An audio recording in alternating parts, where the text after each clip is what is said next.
No, you prefer Rob, is that correct? Robert, R-Pats? Anything. Anything. What do you think of R-Pats, actually? Is it... I would like to break the hands and mouth of the person who came up with it. Well, I won't go with that. Rob, thank you for sitting down with us.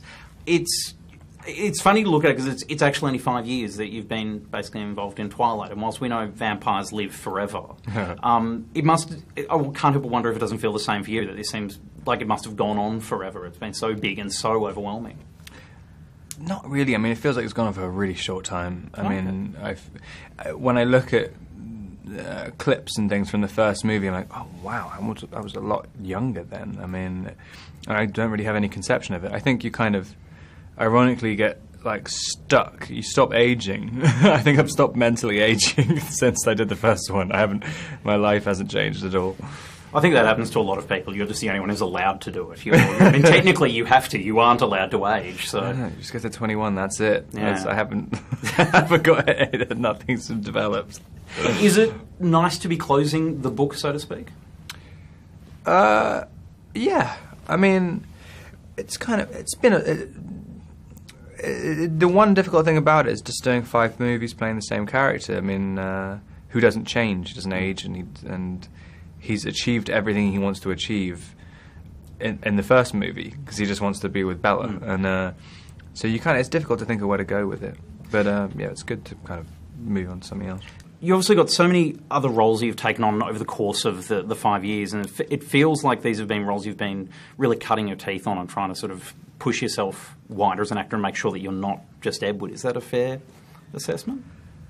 I mean, it's just like, I think just because Twilight became so prominent and kind of mainstream, people think I'm similar to the character, but Edward's such a specific part that it wasn't really anything like me in the first place, and so I never really felt like I was breaking away from anything or had to break away from anything, because I always find it so funny when they're like, when you do any other part, they're like, oh, this is him like kind of acting now. It's like, what do you think I was doing in the Twilight thing? I'm just like, did it influence your choices though, like to try and make sure they were markedly different? No, I mean, I probably wouldn't play a vampire, like, but I mean, other than that, or a werewolf. And I actually got offered to play a werewolf, which I turned down. It was a really good script. Any regrets about not playing the werewolf? Possibly. It never got made in the end, so I was lucky. So less so. Reading from the internet, I learnt just quickly that you want to be Jack Nicholson, that you were fired from a play, that you were called Claudia by your sisters, and that you're an Arsenal fan, which the last of which I at least hope is true. But do you find it weird? I mean, how much do you look at the internet? How much do you look at the stuff that's out there? I mean, it depends. I mean, when you're promoting something, it's weird. It's like a strange sort of addiction. I mean, you kind of... Because it's like, everyone wants to know, if people were like whispering about you in the next room, you probably want to know what they're saying. But really, you always regret it. Because they're probably talking shit about you. What image do you want people to have of you coming out of the film? Do you want to leave Edward there? Do you want to then sort of become Team Rob? That's the one thing I've kind of been annoyed about the whole thing, the kind of the team aspect of it. I'm glad I got it in there in time, and I hate not to avoid you.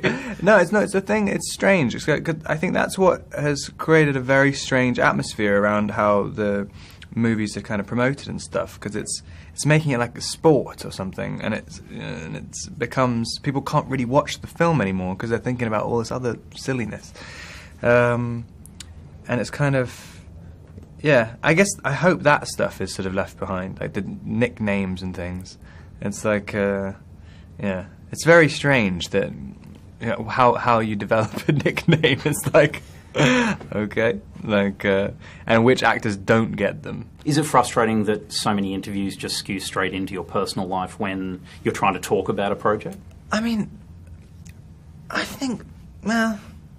I don't know if it's necessarily frustrating. I mean, because it's kind of, you just get so used to...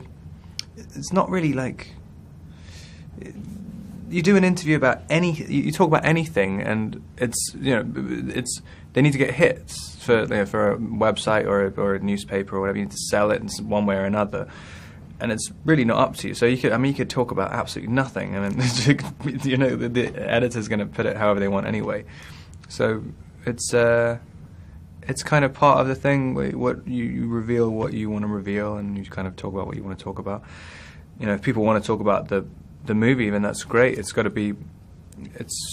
People ask you about whatever they think their audience is interested in, and you can't really dictate that, I don't think.